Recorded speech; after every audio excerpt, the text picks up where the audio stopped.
네, 반갑습니다. 사무의 먼저다 김재입니다. 우리 수능 완성 모의고사 3회죠. 3회 해설 강의가 되겠고요. 마찬가지로 총평은 마지막에 이제 등급 컷이랑 좀 좋은 문제, 안 보셔도 될 문제들을 제가 따로 정리해서 말씀드리도록 하겠습니다. 자, 우리 1번부터 볼게요. 자, 최근 우리나라에서 강한 지진이 발생한 거는 자연현상이죠. 기억은 자연현상. 니은 한반도 주변의 지질을 연구한 거는 사람이 연구한 거기 때문에 사회문화현상이고요. 디귿 지진 예보 시스템의 정확도를 높이기 위한 투자도 인간이 의지나 의도를 가지고 투자를 하는 거기 때문에 사회문화현상입니다. 1번부터 보시면은 기억과 같은 현상은 자연현상은 개연성이 아니라 필연성으로 설명이 되고요.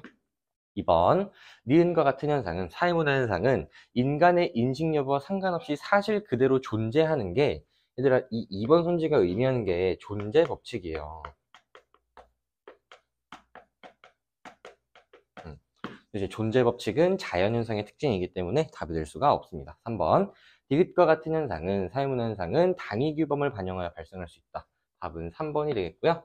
4번 기억과 같은 현상은 자연현상은 보편성을 지니는 것은 공통점이었죠. 답이 될 수가 없습니다. 달리가 틀렸죠. 5번 니은 디귿과 같은 현상은 사회문화현상은 인과관계가 명확한 거는 자연현상이죠. 지금 니은 디귿과 기억이 반대로 나왔습니다. 답은 3번 이렇게 하시면 되고요.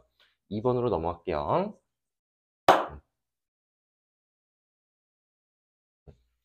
2번 보시면은 얘는 기갈상이 나왔는데요. 사회가 본질적으로 유기체와 같은 속성을 지닌다고 보는가는 우리 기능론에 대한 설명이기 때문에 A와 B의 응답이 같으려면은 A랑 B 중에 기능론이 있으면 안 되죠. C가 기능론이고요. 그 다음에 개인의 구조화된 행동에 초점을 맞추는가. 자, 우리 구조화된 행동이라는 거는 우리 개인이 사회 체계 속에서 사회 구조가 시키는 대로 하는 그런 모습이기 때문에 얘가 지금 거시적 관점이에요. 그래서 거시적 관점인가에 대한 B와 C의 응답이 같으려면은 기능론이 이미 거시적 관점이니까 B가 갈등론, A가 상징적 상호작용론이 돼야 되겠네요. 가에 대한 A와 B의 응답이 다르기 때문에 우리 가에는 상상론과 갈등론이 구분되는 질문이 나오셔야 되고 B와 C의 응답이 다르대요. 그래서 나에는 갈등론과 기능론이 구분이 되는 질문이 들어오셔야 됩니다. 1번부터 보시면은 A는 상상론은 개인의 자율성 및 능동성을 강조하죠. 1번 답이 될 수가 없고요.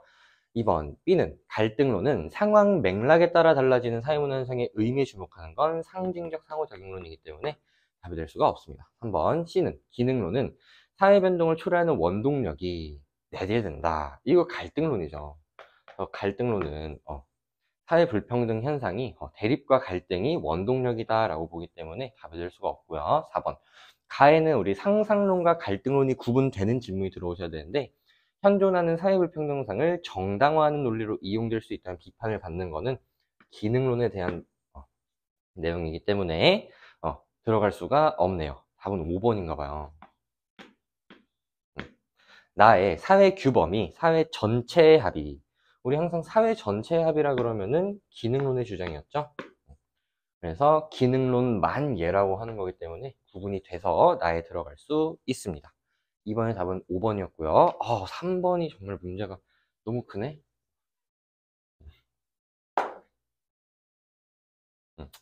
봅시다. 자, 갑은 자국 어린이의 다문화 수용성 향상 방안에 관심이 생겨 어린이의 다른 문화 경험과 다문화 수용성 간의 관계를 연구하기로 했대요. 지금 어린이가 이게 모집단이 되는 거고요. 다른 문화 경험과 다문화 수용성이 각각 독립변인과 종속변인이 되는 건데 여기까지만 읽으면은 뭐가 독립변인이고 뭐가 종속변인인지는 알 수가 없어요. 그래서 다음과 같은 가설을 설정했는데 가설을 봤더니 다른 문화를 경험하는 것이 가설 1부터 좀 정리해 볼게요. 타 문화를 경험하는 것이 얘가 다문화 수용성 향상에 기여할 것이다. 그래서 이제 다문화의 경험이 다른 문화의 경험이 독립변이 되는 거고 다문화 수용성이 이제 종속변이 되는 거죠. 가설을 보고 알 수가 있었다. 가설 2도 좀 보시면은 다른 문화를 간접적으로 경험하는 것보다 직접적으로 경험하는 것, 직접적으로 경험하는 것이 얘가 간접적으로 경험하는 것보다 다문화 수용성 향상에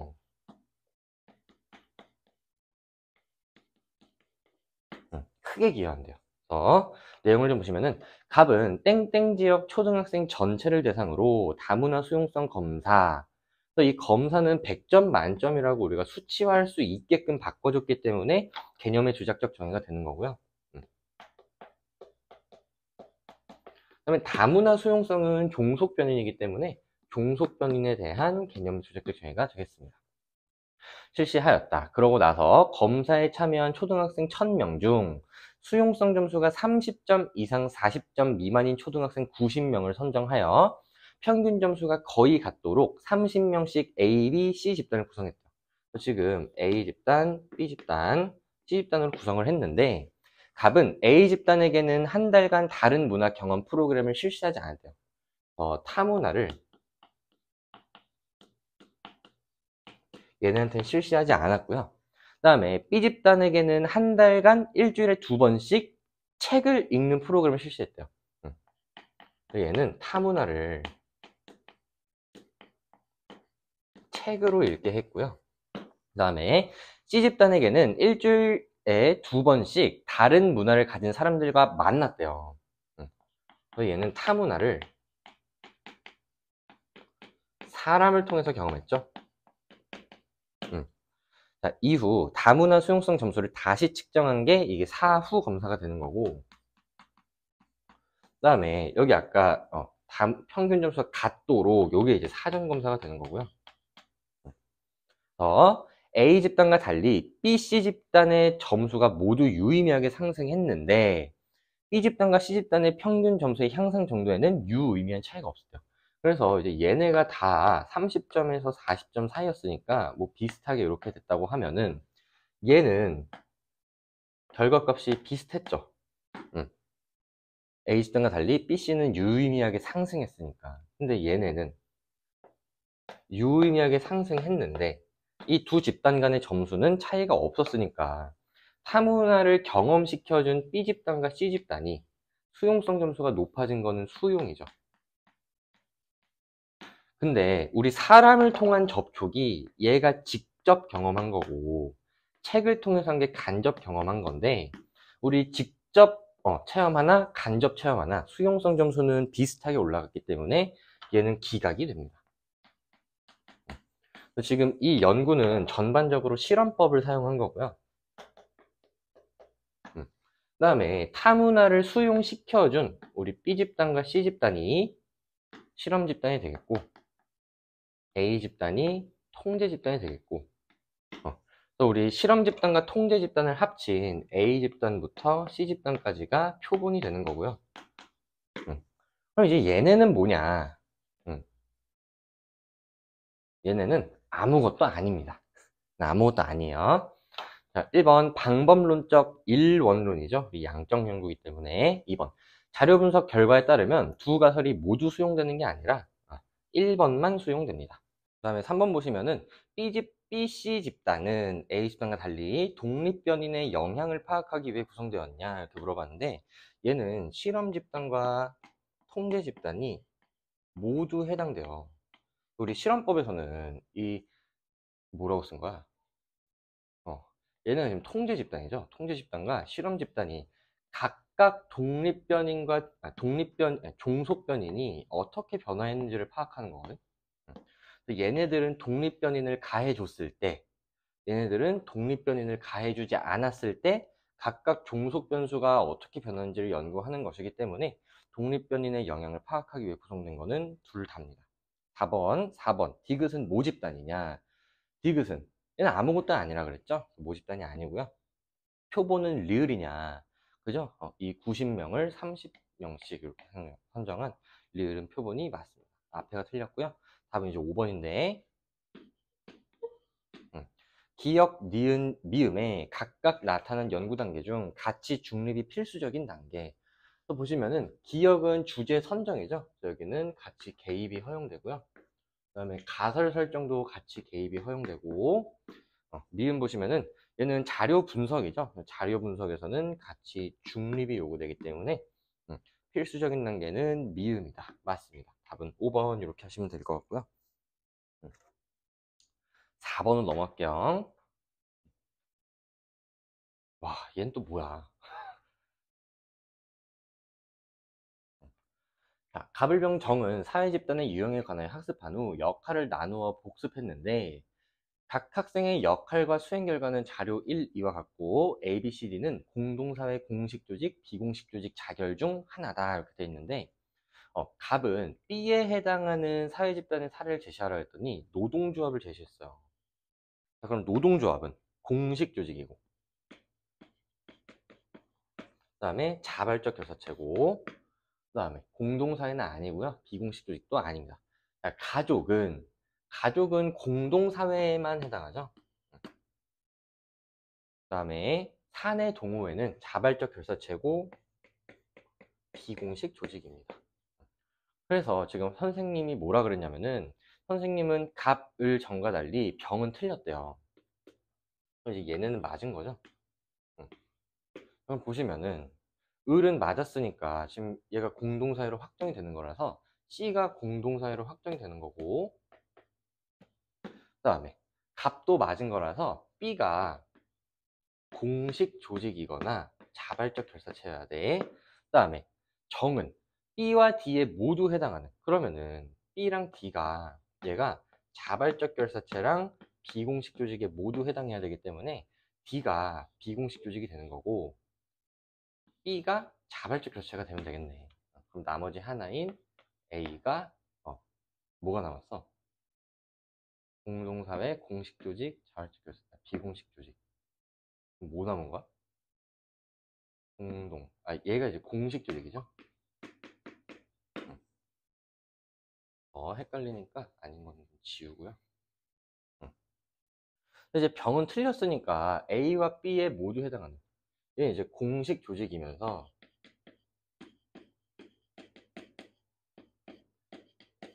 자발적 결사체에 해당한 내용이 들어올 수 없습니다. 1번 A는 공식 조직은 공동사회와 달리 수단적 관계가 지배적인 거 맞습니다. 답은 1번이고요. 2번 B는 자발적 결사체는 가입과 탈퇴가 자유로운 것도 맞는데 왜 이래? A는 공식 조직은 공동사회와 달리 구성원 간 수단적 관계가 지배적이다. 맞고 2번 B는 자발적 결사체는 비공식 조직이죠. 음. 비공식 조직도 모두 자발적 결사체니까 가입과 탈퇴가 자유로운 거는 둘 다입니다. 3번 C는 공동사회는 선택의지가 아니라 본질의지죠. 4번 D는 비공식 조직은 과업 수행 시 구성원의 사적인 관심사를 배제하고자 한다. 아니죠. 얘는 지금 공통의 관심사를 형성하기 위해서 만들어진 집단이기 때문에 배제하는 거 아닙니다. 5번 가에는 시민단체는 우리 공식 조직이면서 자발적 결사체이기 때문에 이게 들어오면 안 되죠. 그래서 들어갈 수 없습니다. 답은 1번 이렇게 하시면 되고요. 5번 볼게요. 자, 얘는 그냥 1번 선지부터 바로 보겠습니다. 1번 기역은 외교관은 아버지와 달리가 틀렸죠. 그래서 둘 다 성취지이고요. 2번 디귿은 대학교는 공식적 사회기관은 맞는데 전문적인 수준이기 때문에 2차적 사회기관이 되겠고요. 3번 오메 다시 나와. 야.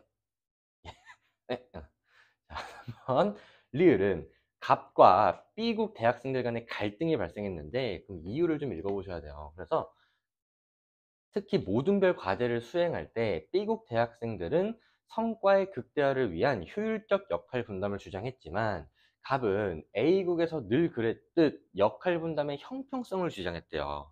그래서 발생한 거는 서로 다른 두 역할의 충돌이 아니기 때문에 역할 갈등이 아닙니다. 4번 미음에서 연극 동아리에서 한번 볼게요. 연극 동아리에 가입한 후 B국 대학생들과 많은 시간을 함께 보내게 되면서 갑의 가치관에 큰 변화가 나타나게 되었다. 이걸 보시면은 우리 갑의 입장에서 지금 갑은 B국으로 유학을 갔죠. 갑의 입장에서 유학은 급격한 환경 변화죠.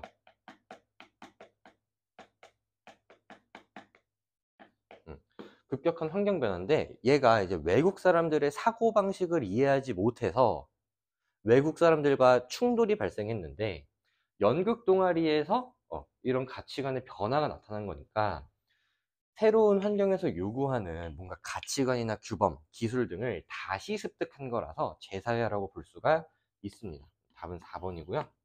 5번, 비읍은 성적 우수 장학금을 받은 거는 미음에서의 연극 동아리에서가 아니라 학교에서겠죠. 그래서 학교에서의 갑의 역할 행동에 대한 보상이라서 5번도 답이 될 수가 없었습니다. 6번을 넘어갈게요.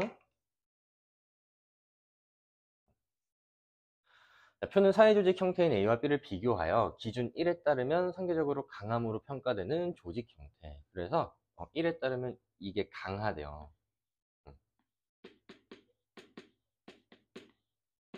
그러면은 하향식 의사결정은 관료제에서 강하게 나타나기 때문에 A가 관료제가 되는 거고 B가 탈관료제가 되는 거죠.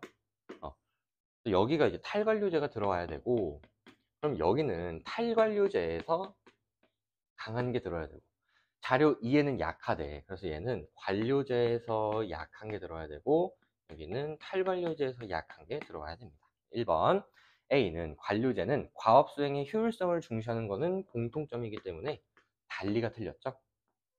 2번, B는 탈관료제는 경력에 따른 보상이 아니라 성과에 따른 보상입니다.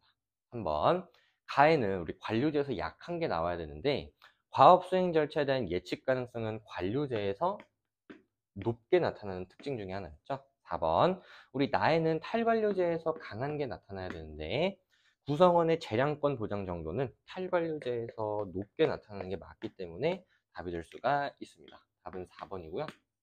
5번, 과업 수행의 전문화 및 세분화 정도는 관료제에서 높게 나타나는 거죠. 탈관료제에서는 낮게 나타나는 거잖아. 들어갈 수 있는데 없다 그랬으니까 답이 될 수가 없네요. 7번으로 넘어갈게요. 자, 얘는 이제 자료 수집 방법이 나왔는데 지금 A, B, C가 구분이 할 수 있는 것과 할 수 없는 것 구분하셔야 되는데, 자, A랑 B는 연구 대상자와 언어적 상호작용이 필수적인가로 구분할 수 없대요. 그럼 지금 면접법, 질문지법, 참여관찰법 중에 언어적 상호작용이 필수적인 거는 면접법과 질문지법이죠. 그래서 A랑 B를 구분할 수 없기 때문에 A랑 B가 면접법이랑 질문지법이 돼야 되고, 그럼 C가 나머지 하나인 참여관찰법이 되는 거지. 그 다음에 B랑 C는 양적 연구에서 활용하는가? 라는 질문인데, 요거에 이제 응답이 같은 애들은 면접법이랑 참여관찰법이 둘 다 아니오, 아니오라 그러니까 구분할 수가 없죠. 근데 이미 C가 참여관찰법이니까 B는 면접법이 되는 거고, 그럼 나머지 하나인 A가 질문지법이 됩니다. 우리 가에는 질문지법과 면접법을 구분할 수 있는 게 나와야 되고요. 나에는 면접법이랑 참여관찰법을 구분할 수 있는 게 나와야 됩니다. 1번, A는 질문지법은 참여관찰법과 달리 자료 수집 도구의 구조와 표준화가 중시되는 거 맞습니다. 답은 1번이고요. 2번, B는 면접법은 의사소통이 곤란한 사람들을 대상으로 자료 수집을 못하죠. 말을 못하는 사람이랑 어떻게 면접을 해. 3번, C는 참여관찰법은 주관적 해석 가능성이 높죠. 그래서 요거는 지금 질적 연구의 단점으로 나오는 거고요. 4번, 가에는 연구 대상자와의 정서적인 유대 관계 형성이 중요한 거는 면접법에만 해당하는 거기 때문에, 이 둘 중에 면접법에만 해당하는 거기 때문에 들어갈 수 있습니다. 5번, 연구 대상자의 주관적 세계를 이해하기 위한 자료 수집에 적합한 거는, 얘는 이제 질적 연구의 특징이라서 둘 다 얘라 그러죠. 들어갈 수가 없습니다. 답은 1번이었고요. 8번으로, 나 이런 문제는 솔직히 풀기가 싫은 게, 이 수능이 안 나와요. 우리 성불평등 도표는 수능이 안 나오기로 교수님들끼리 암묵적인 약속을 했기 때문에, 그래서 이런 문제 어떻게 푸는지 솔직히 말하면 기억도 안 나. 기억은 나요. 어떻게 푸는지. 지금 남성 이걸 어떻게 쓰는 게 좋을까? 일단 근로자 성비가 나왔으니까 남성 근로자 수, 여성 근로자 수, 그 다음에 남성 근로자 월 평균 임금이 나왔으니까 남성 임금, 여성 임금을 이렇게 해놓고, 연령대별 전체 근로자 수는 모두 같다는 조건이 있죠. 20대가 100명이면은 30대도 100명인 거고 40대도 100명인 거고 그런 거지. 저희가 20대, 30대, 40대, 50대 별로 한번 정리해 볼게요. 자, 그냥 편의상 20대 남성 근로자가 100명이라고 하면은 그럼 근로자 성비가 1이라는 거는 여성분의 남성이, 얘는 지금 여성분의 남성이죠. 그게 1이라는 거니까 이렇게 하지 말고 여성이 1명일 때 남성도 1명이다 이렇게 써놓을게요. 그다음에 여기는 여자가 1명일 때 남자가 2명인 거고요. 남자가 3명일 때 여자가 4명인 거고, 남자가 4명인 거고, 얘는 2명일 때 3명인 거죠. 근데 지금 근로자 수가 모두 같다 그랬으니까 이 수치를 좀 같게 맞춰 주셔야 되는데, 이 둘이 더하면 2고 이 둘이 더하면 3이고 더 더하면 7이고 이 둘이 더하면 6이니까 5네요.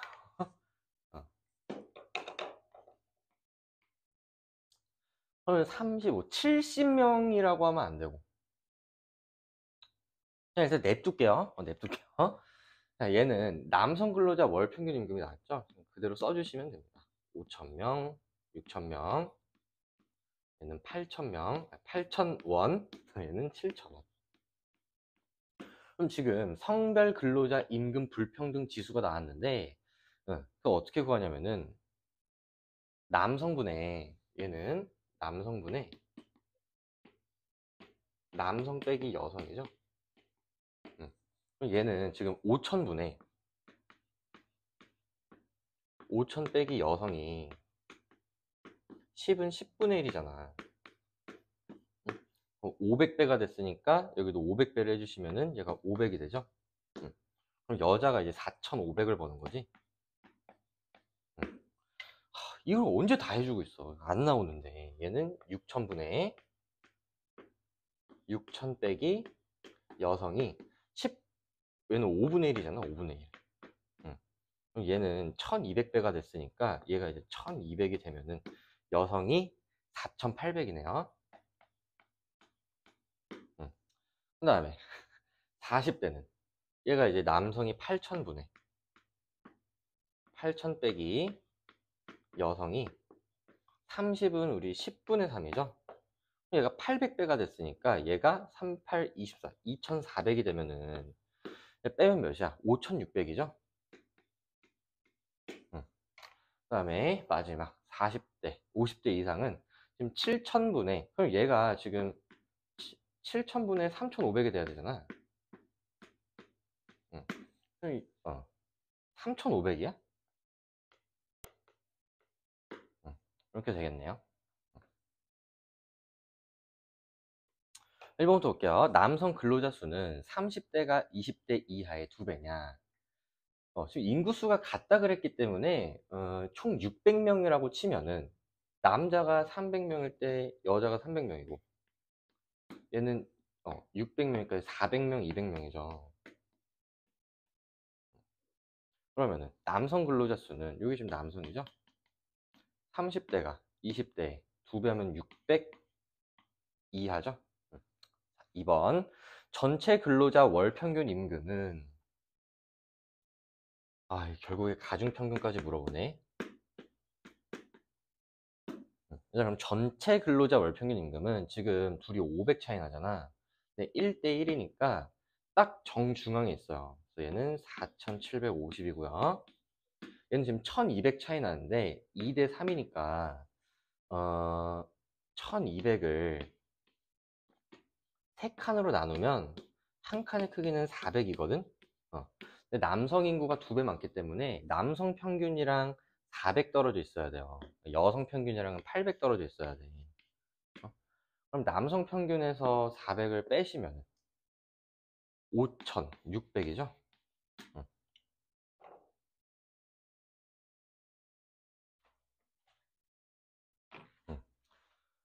그 다음에 이제 30대와 50대 이상을 물어봤으니까 50대 이상은 이게 지금 3,500 차이 나잖아.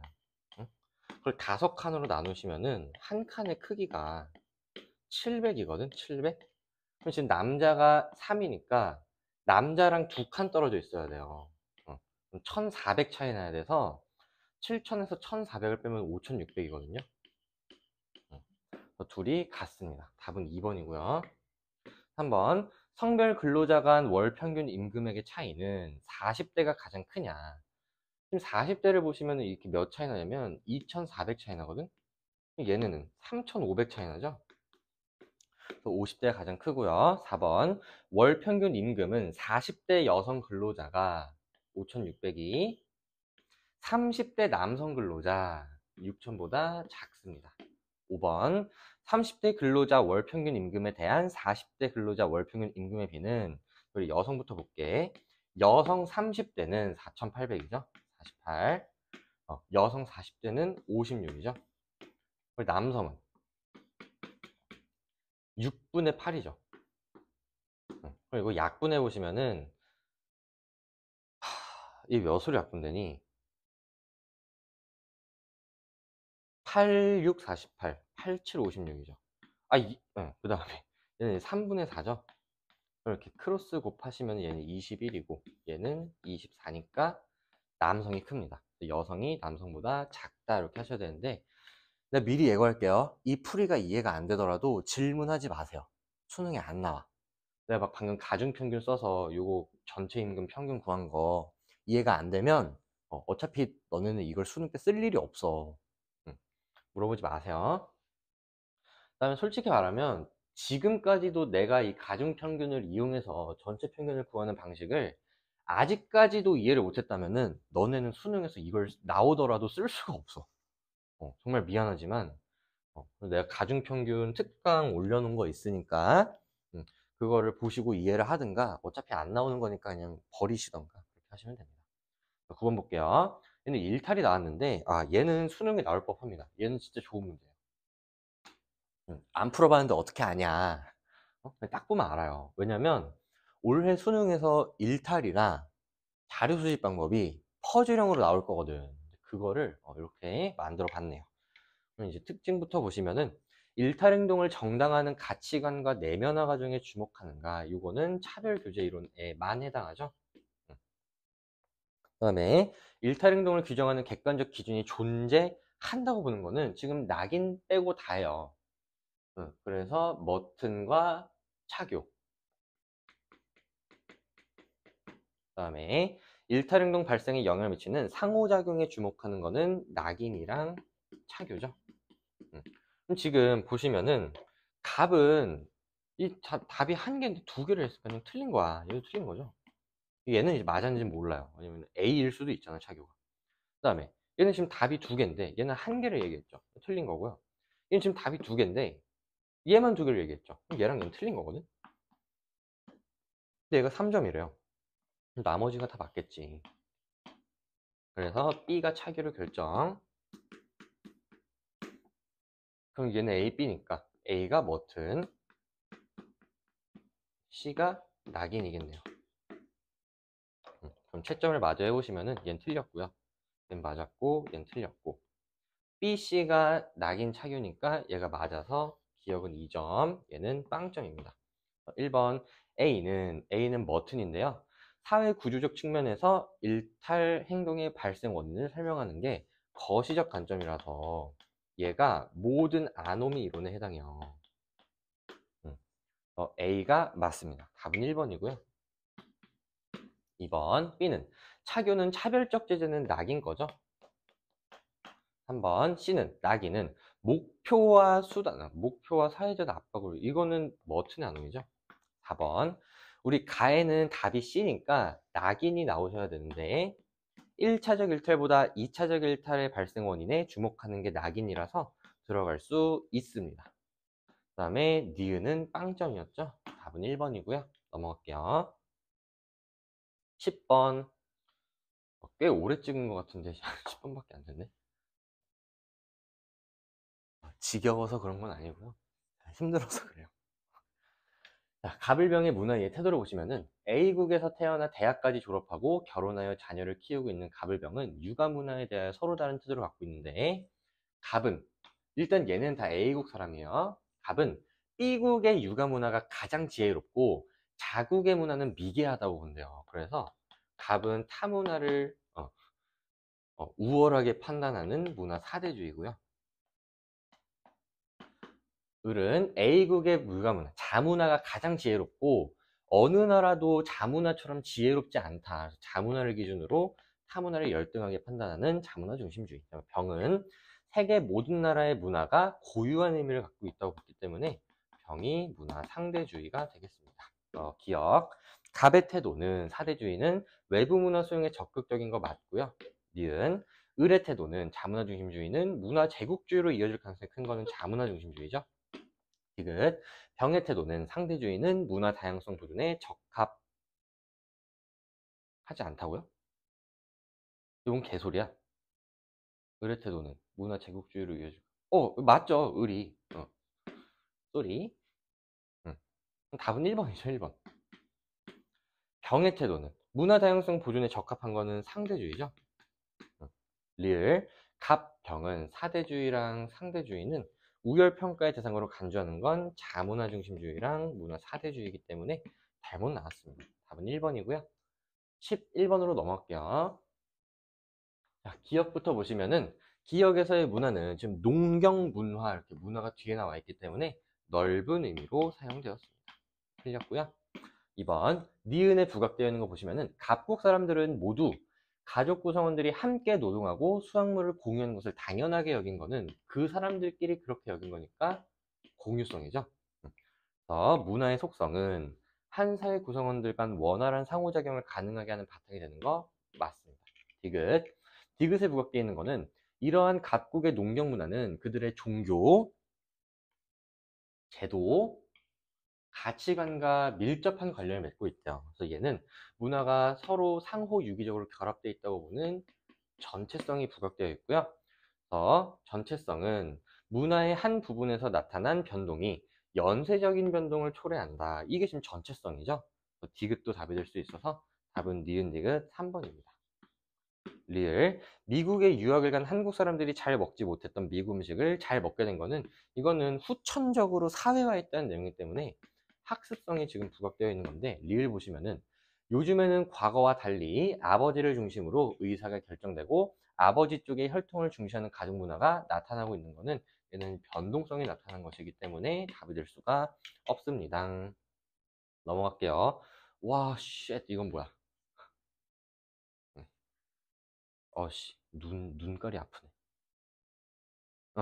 이게 지금 반문화, 하위문화, 주류문화 찾는 건데, 지금 얘를 보시면은 얘는 지금 선이 두 개죠. 선이 두 개라는 거는 반문화라는 거야. 그래서 A랑 C 중에 하나가 반문화인데, 지금 얘는 A에만 선이 있죠. 그럼 만약에 얘가 반문하면은 얘도 하위문화로 선이 하나 더 가야 되거든. 근데 얘는 선이 하나라는 건 뭘 의미하는 거냐면, A가 하위문화고 C가 반문화라는 거죠.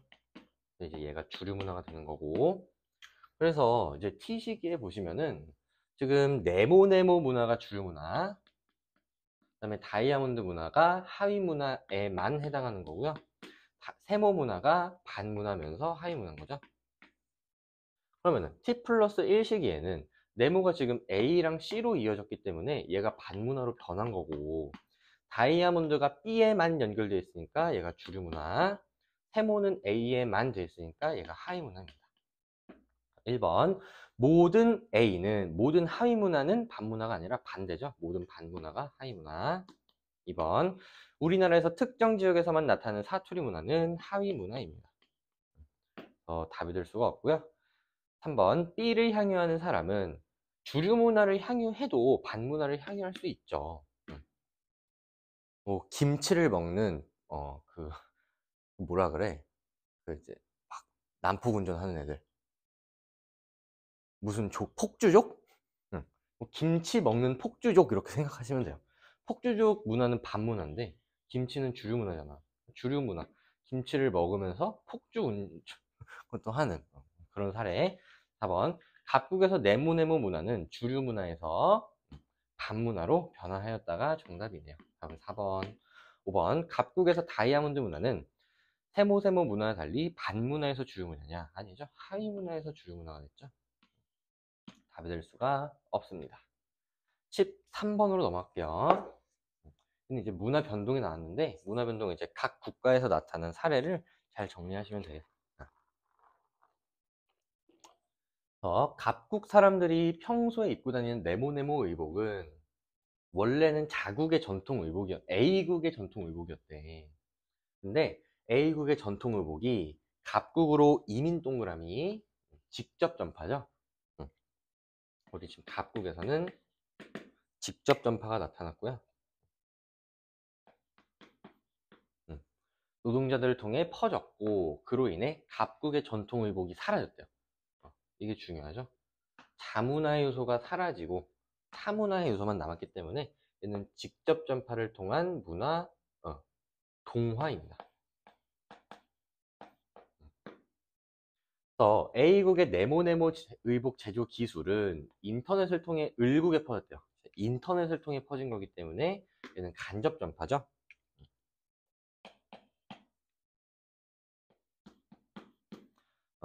그로 인해 을국 사람들은 네모네모 의복과 자신들의 전통 의복을 함께 향유하게 되었다 밑줄. 그래서 얘는 나란히 존재하고 있기 때문에 병존이고요. 그 다음에 한편 병국 사람들은 병국에 온 A국 상인들을 통해 구입하여 입게 되었는데 이 의복이 널리 퍼지면서 네모네모 의복의 디자인과 병국의 전통 의복 제조 기술 타문화와 자문화가 결합했대요. 그래서 새로운 제3의 의복이 등장하게 됐기 때문에 일단 병국에서는 상인을 통했기 때문에 직접 전파고 그 다음에 자문화와 타문화가 결합하여 제3의 의복이 등장했기 때문에 융합입니다.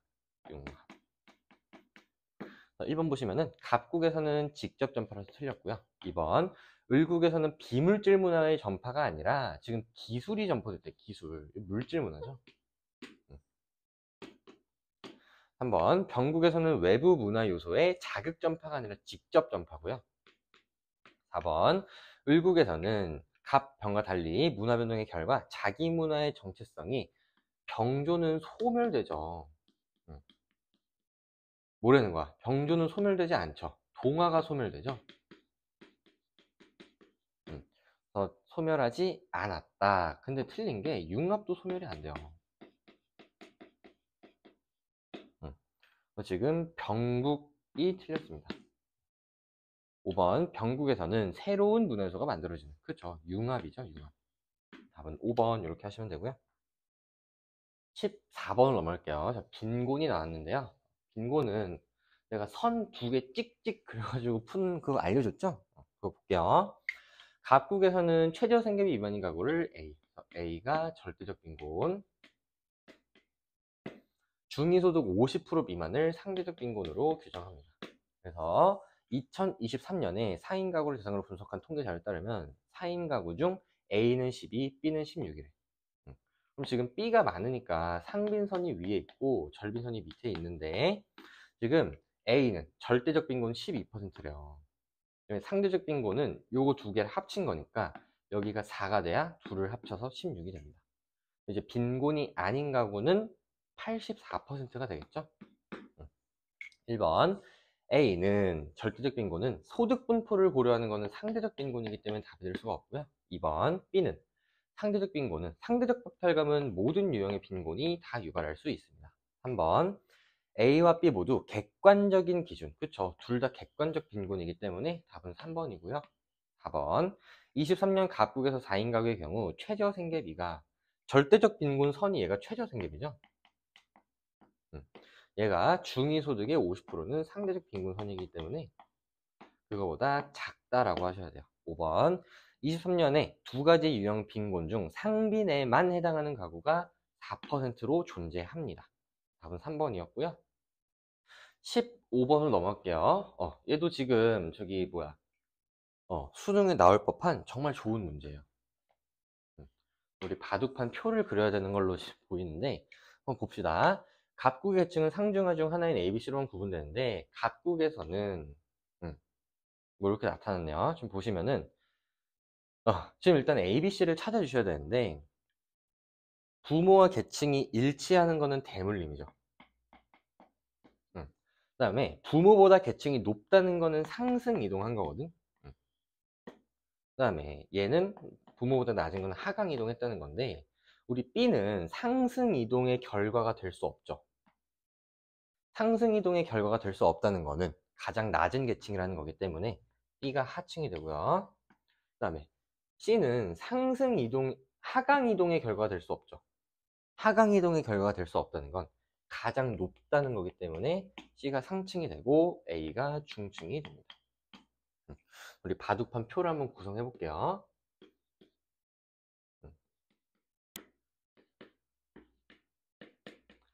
지금 부모 세대를 먼저 보시면은 상중하가 10, 30, 60 순서로 구성이 되고 얘가 10, 30, 60. 그 다음에 자녀 세대는 10, 60, 30이죠.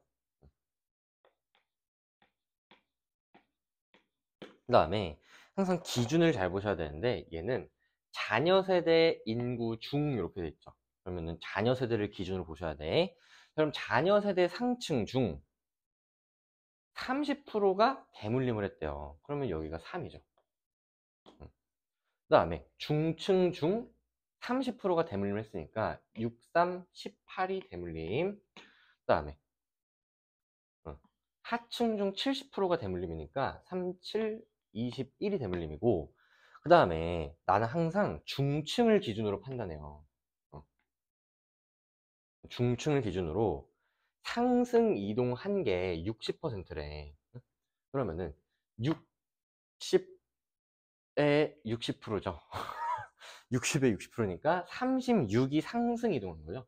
그럼 상승 이동은 그러니까 여기다 써주셔야 되고 얘는 10%가 하강 이동했으니까 10%가 이제 여기에 있으면은 될 것 같네요. 자 그러면은 이거 말이 안 되는데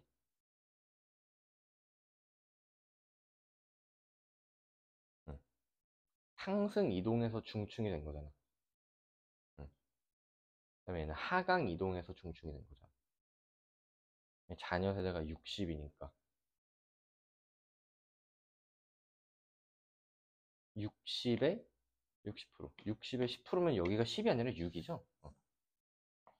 그럼 이렇게 다 더해서 10이어야 되니까 여기가 1이고 그러면은 얘도 지금 다 더해서 60이어야 되는데 그 둘이 더하면은 57이니까 여기가 3, 여기가 4, 여기가 지금 22니까 여기가 8. 됐네요. 저처럼 계산 실수를 하시면 안 됩니다. 저는 해도 돼요. 난 대학에 왔잖아. 근데 너네는 계산 실수를 하면 안 돼요. 1번 부모와 계층이 일치하는 자녀가 대물림이죠. 대물림 세주시면은 이렇게 둘이 더하면 21이고 21을 한 번 더 더하시면 40이죠. 그럼 나머지는 다 이동했죠. 그래서 58이 이동한 거라서 58보다 작다라고 하셔야 되고 2번 부모 세대 계층 중 자녀로의 계층 세습 비율은 대물림을 의미하는 거죠. 그러면은 지금 부모 세대 기준으로 상층은 부모 세대 상층 10명 중에 3명이 대물림, 중층은 30분의 18이 대물림, 하층은 60분의 21이 대물림인데 얘는 2분의 1이 안 되고 얘도 2분의 1이 안 되는데 얘만 2분의 1을 넘으니까 중층이 가장 높습니다. 3번 세대 간 하강 이동한 자녀 중 하강 이동한 자녀는 여기죠. 중층에 속해 있는 자녀가 그럼 지금 하강 이동한 자녀를 다 세보시면은 15명이거든요. 근데 그 중에 중층에 속해 있는 건 6명이야. 그럼 얘는 이제 약분해 보시면은 3, 5, 15, 3, 2, 6이라서 40% 맞네요. 답은 3번이고요. 4번 상층에서 하층으로 이동한 거는 상층에서 하층으로 이동하니까 한 명이죠. 한 명. 얘가 하층에서 상층으로 하층에서 상층은 여기죠. 3명보다 적습니다. 5번. 부모의 계층이 중층인 자녀는 부모의 계층이 중층이면 지금 요 네모를 보는 거거든, 얘들아. 요 네모. 요 네모 중 상승 이동한 자녀는 4명이죠. 하강 이동한 자녀는 8명이죠. 8명의 2분의 1배라고 하셔야 돼. 그래서 답은 3번이다. 넘어갈게요. fucking 또 도표가 나왔어요.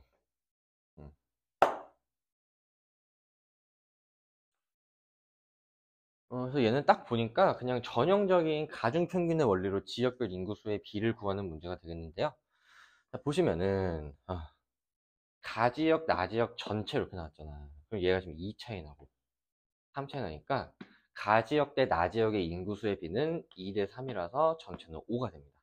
그럼 지금 얘네가 지금 10 차이 나잖아. 10 차이 나는데 나지역이 더 크니까 10을 2 대 3으로 나면 한 칸이 2죠. 그러면은 얘랑 2칸 차이 나야 되니까 18에서 4를 빼시면은 얘가 14야. 이거 내가 방금 14라고 설명한 거 이해가 안 되면 질문하지 말고 가중평균 특강을 보고 오세요. 내가 요즘 너무 힘들어. 진짜 너네가 하루에 나 지금 카톡 Q&A에 한 2, 30개 정도 하루에 카톡이 오거든요. 그 중에서 내가 해설을 올린 거를 안 본 애들이 반. 그냥 무작정 모르겠어요가 한 30%. 앞으로는 답변하지 않겠습니다. 내가 방금 앞으로 답변하지 않겠다는 거는 내가 쇼츠에 올릴 거야. 내가 진짜 너무 힘든 게 그냥 모르겠어요.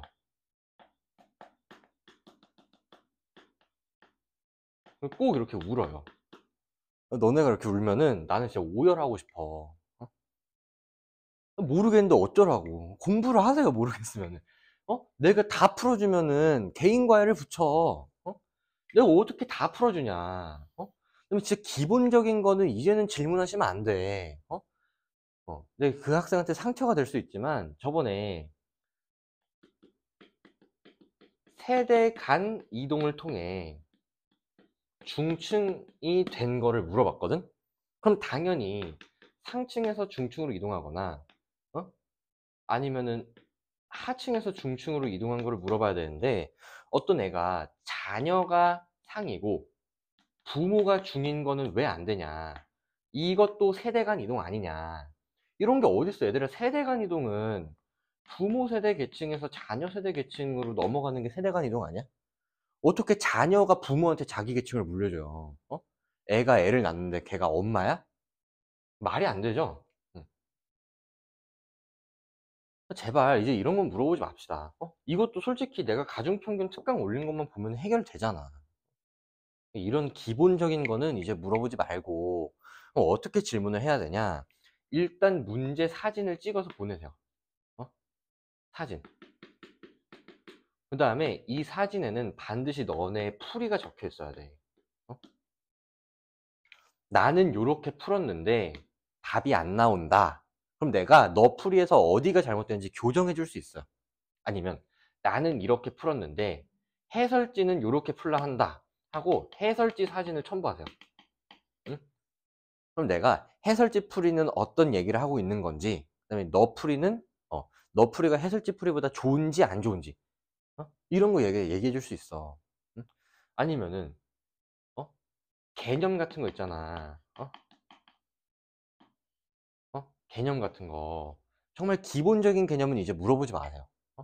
나는 이 개념에서 요렇게 생각해서 답을 요렇게 찍었는데 틀렸더라. 그럼 내가 너의 개념이 어디가 부족한지 알려줄 수 있어요.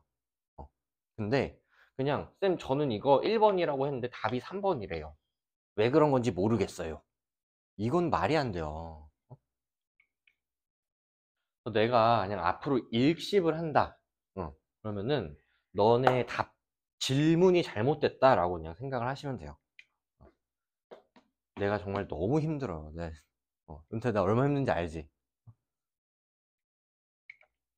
아무튼 또 학생들한테 이렇게 뭐라고 하면 안 되는데 뭐라고 해버렸네요.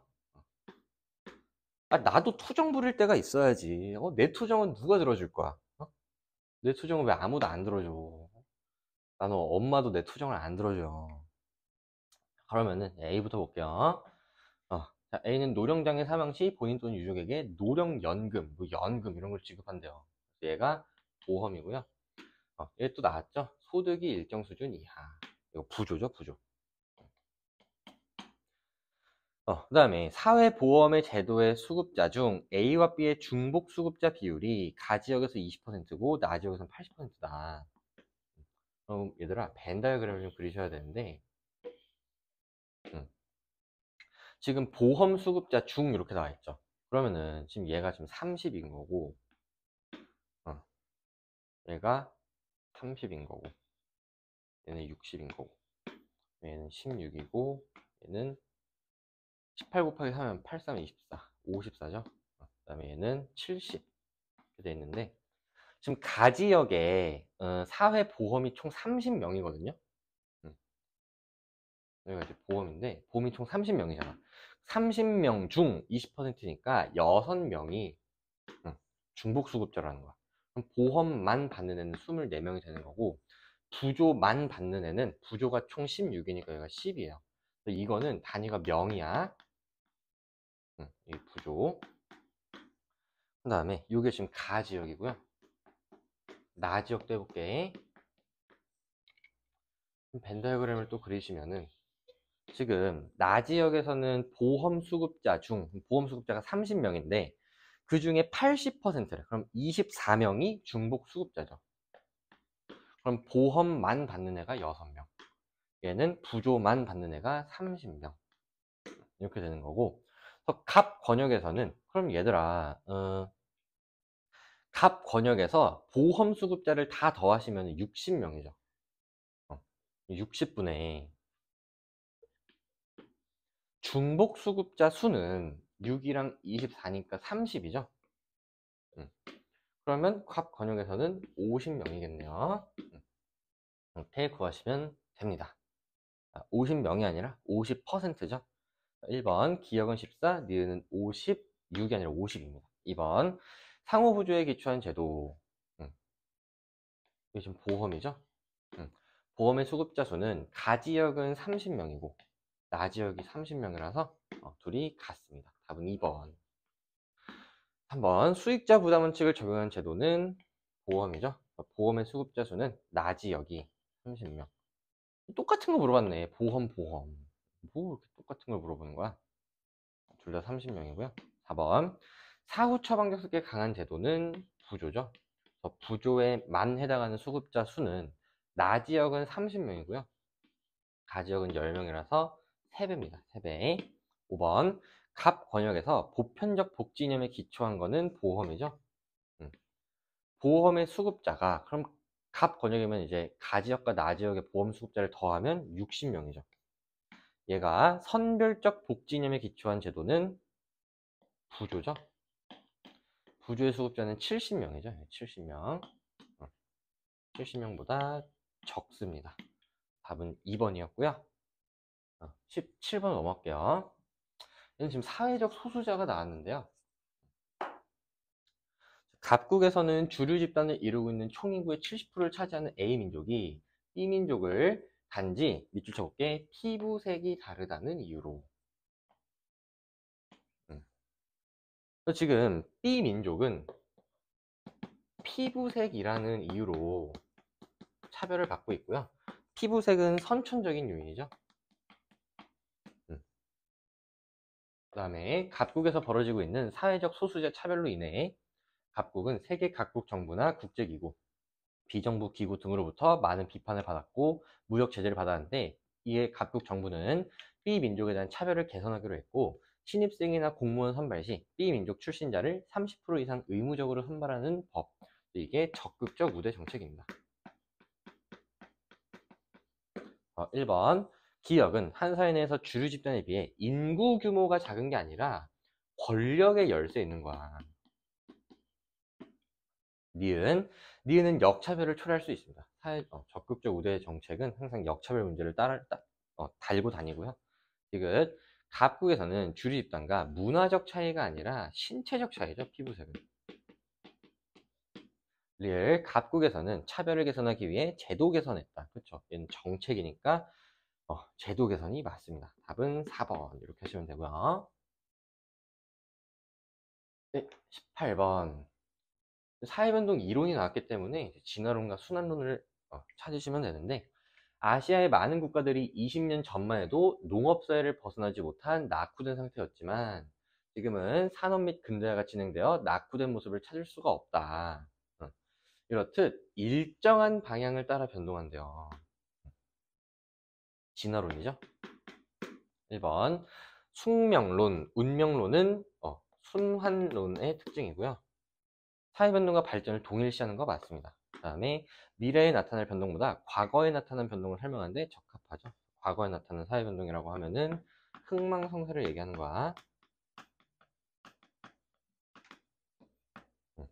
답은 니은디귿 4번입니다. 네, 19번으로 넘어갈게요. 근데 아까 찍은 것도 있잖아. 그거 빼고 포함해서 빨리 찍어야 돼. 자, 산업사회 정보사인데요. A보다 B에서 2차 산업 종사자의 비율이 높대. 2차 산업은 산업사의 특징이죠.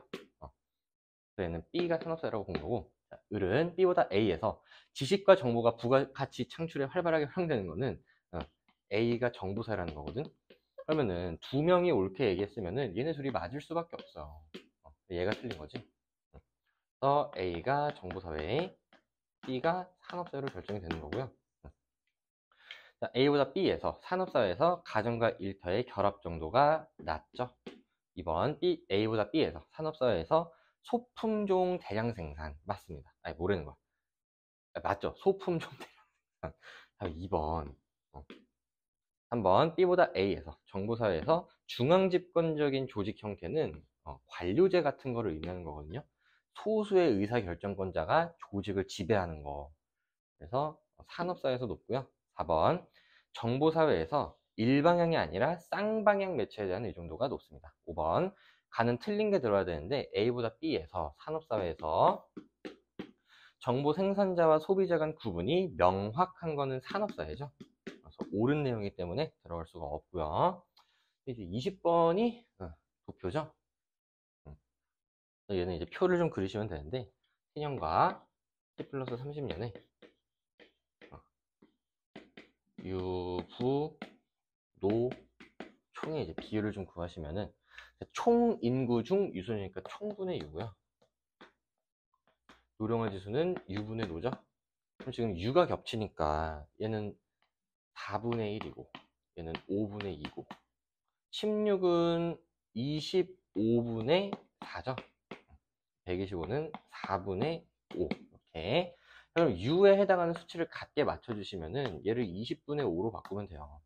총 인구가 20일 때 유소년이 5명, 노인이 2명이면은 부양인구가 총 13명이죠. 그러면 얘는 4, 4로 같으니까 총 인구가 25일 때 유소년은 4고 노인은 5면은 둘이 더하면 9니까 얘가 16이죠. 그 다음에 T년 대비 T 플러스 30년 갑국에서는 유소년 인구가 20% 감소했대. 20% 감소했네요. 그러면 1번 부양 인구는 T년이 T 플러스 30보다 적고요. 2번 유소년 부양비는 얘는 16분의 4니까 4분의 1이라서 25. T년은 13분의 5죠. 그럼 그냥 분수 계산이 편할 것 같으니까 4분의 1이 13분의 5보다 얘가 크죠. T 플러스 30년이 작습니다. 3번 노년 부양비는 T 플러스 30년은 16분의 5죠. 얘가 T년 13분의 2에 2.5배 하시면 2분의 5거든요. 그러면 13분의 5가 되기 때문에 같지 않고요. 4번 총인구 중 노년 인구의 비율은 T 플러스 30년은 25분의 5니까 5분의 1이고요. T년은 20분의 2니까 10분의 1이죠. 10분의 1에 3배한 10분의 3이죠. 얘는 10분의 2고 낮고요. 답은 5번인가 봐요. T년 대비 T 플러스 30년에 노인 인구 증가율은 2에서 5가 됐으니까 2.5배죠. 얘는 총 인구 증가율은 이거 그냥 증가율 계산으로 할게요. 증가율은 150%고요. 얘는 20분의 5니까 4분의 1이죠. 25%입니다. 그래서 25 곱하기 6 하시면 150이 되니까 답은 5번이고요. 자, 등급 컷은 1컷이 45 정도 될 것 같고요. 솔직히 낮게 잡은 거야. 솔직히 말하면 47입니다. 2컷이 44, 3컷이 40 정도 될 것 같습니다. 이렇게 하시면 되고, 들으시도록 많으셨고, 저랑은 다음 영상에서 만나도록 할게요.